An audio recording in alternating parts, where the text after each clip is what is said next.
तहसीलदार कार्यालयात वकिलावर जीवघेणा हल्ला, माजी नगरसेवकाचा हात असल्याची तक्रार।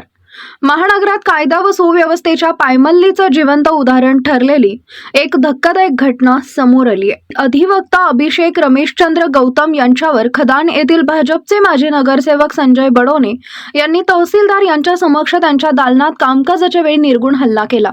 मामलेदार कचेरी तहसीलदार महेंद्र कुमार अत्राम यांच्या दालनात अधिवक्ता गौतम हे त्यांच्या ग्राहकाच्या भूसंपादन संदर्भातील कायदेशीर प्रकरणात उपस्थित असताना बडोने यांनी आपणावर जीवघेणा हल्ला केल्याचा आरोप ॲडव्होकेट गौतम यांनी केलाय। या संदर्भात ॲडव्होकेट गौतम यांनी रामदासपेठ पोलीस ठाण्यात बडोने यांच्या विरोधात तक्रार दाखल केली आहे। विशेष म्हणजे हल्लेखोर बडोने यांचा या तहसील कचेरीतील प्रकरणाशी कोणताही संबंध नव्हता।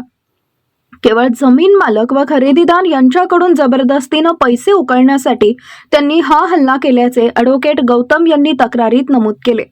म्हणून संजय बडोने यांच्या विरोधात तत्काळ कठोर कारवाई करण्यात यावी अशी मागणी ॲडव्होकेट अभिषेक गौतम यांनी केली आहे।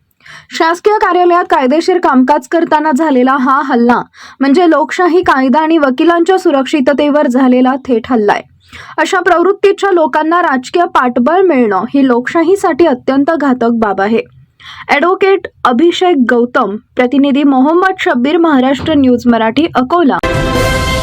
शासकीय कार्यालयात कायदेशीर कामकाज करताना झालेला हा हल्ला म्हणजे लोकशाही, कायदा आणि वकिलांच्या सुरक्षिततेवर झालेला थेट हल्ला आहे। अशा प्रवृत्तीच्या लोकांना राजकीय पाठबळ मिळणे ही लोकशाहीसाठी अत्यंत घातक बाब आहे।